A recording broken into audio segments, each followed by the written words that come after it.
Hey, this is Paul Payton with Focal Splash, and I just wanted to show you how we can take this background away and replace it with something else.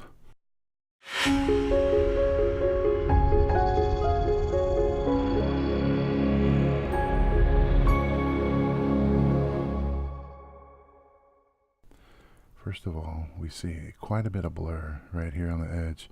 This is good, and it's a low depth of field. The image is sharp, but it appears soft and blurry because of the really nice lens they used and the very skinny depth of field. You can see that this is a sharp edge. Not 100% sharp, but it gets more and blurry as it goes down. So this is a difficult thing where you have a sharp edge you want to cut out, and then a blurry edge here you want to cut out. And so that's really what's making the image difficult to cut out. So we have all blurry edges back here, and then hair. Wow. So first of all, my favorite tool here, my little buddy, is a quick select tool. Like this. Just select them, deselecting here. Go ahead and reselect this and deselect this real quick.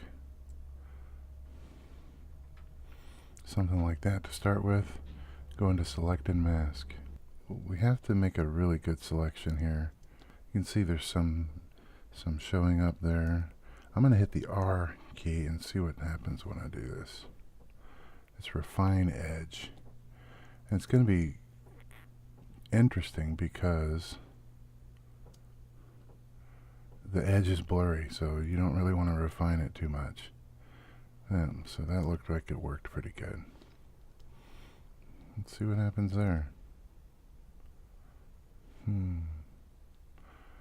Photoshop looks like it's pretty smart. I don't think that's what we want.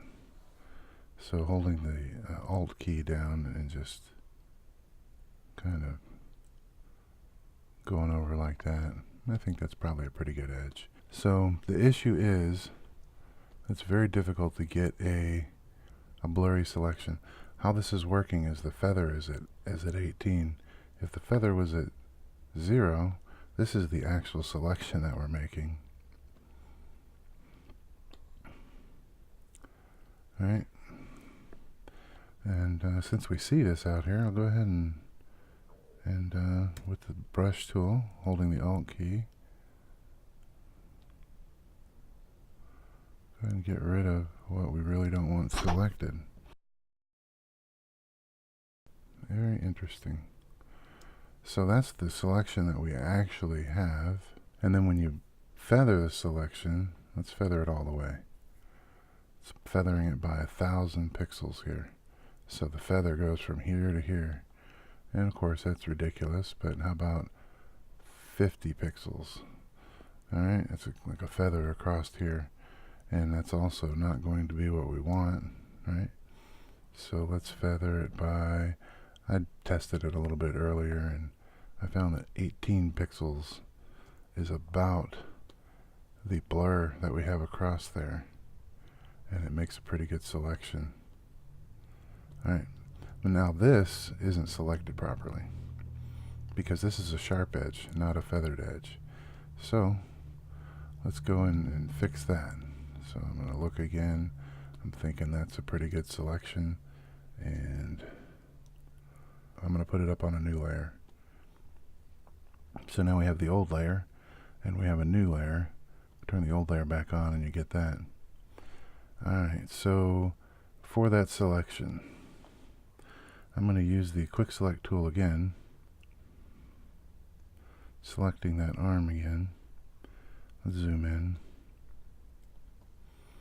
Make sure we're on this background here, and it looks like it's going to make a pretty good selection here. And we'll go into select and mask. Alright, and we'll bring the feather way down here. Oh, we still want a couple of pixels feathered, right? A little bit of smoothness because it's a big arc. And you just look to see if it's the selection that you want. Let's bring the feather way down here.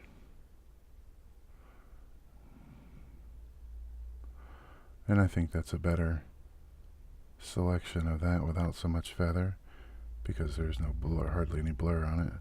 And then hit OK. Now put it up on its own layer. Let's turn all the layers back on. I'm going to be bold, and I'm going to hit Command and then click on this right here. It's going to create a selection out of that. And then I'm going to click on this layer mask, and I'm going to paint in white. That's the 4 color. I hit Alt Delete, and it'll fill that with white. And then we can turn this layer off. And what I've done is I've taken this white section and painted it right there. So Control D, and now the sharp selection and the blurry selection are on the same layer. So I like that. Alright, so you can't really tell what's going on yet until we go ahead and delete that, create a solid color layer. Alright, and let's make the solid color layer like a cyanish blue, something like that. Hit OK or zoom out. So we've replaced the background. Now, subtlety is an important word in Photoshop. So let's try to make this a little more subtle. We can lower the opacity of this color layer, bringing back some of the background. Another way we could make this a little more subtle is, you notice when it's a solid background color, it doesn't look that good. It's an okay selection, but it just doesn't look real. A couple of ways to make it look real would be to grab this layer, hit Control J to make a copy of it, go to Filter, oh no, I have to turn this off. There you go. Filter, Blur, Gaussian Blur, and choose a blur that is going to basically get rid of the texture and keep the darkness. That's pretty much going to work. Hit OK. Put the color back on and then lower the opacity. And then we can, you can see that there's a little bit of texture back there, a little bit of something that makes it look more real. Another possibility would be to add a layer in between here. And this is below the color layer and below the baby. And painting with black, why not? Let's make it a soft light layer.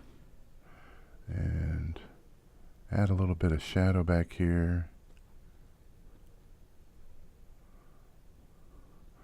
Maybe add just a little bit of shadow behind the baby here.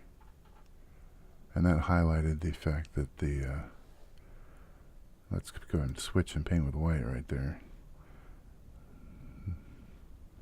This will lighten that up a little bit and hide the fact that it's a cutout. But everything else looks pretty good. Alright, so you don't like that color, we go to this color. Right, and we see, you know, there's a little bit of an edge there. When you're changing a color from light to dark, you're going to end up with a few problems. So let's go here, painting with black. Alright, painting with black, not white. Let's just darken that whole thing up. And out here, I'm going to use the eraser tool and get rid of what I painted. Just leave it without anything. I like that. Maybe we'll try and paint it with white here. Something like that. And of course you can keep playing with the layer mask. You know, you can get in and adjust this layer mask. Just an example. About like that. And painting with black on the layer mask. And if you carefully paint, and painting with black. And you can adjust these edges. You want to make the brush a little bigger and move further away from it to give it more of a blur, more of a fade. And you would just adjust any edges that you think need adjusting. And the rule is, if it looks real, or if it looks right, it is right. In Photoshop. See, there's some little bit of edge there. Alright, so I have taken a long time to show you some of the things that you can do, but I think you get the idea. And if you have any questions, let me know. And thanks for watching.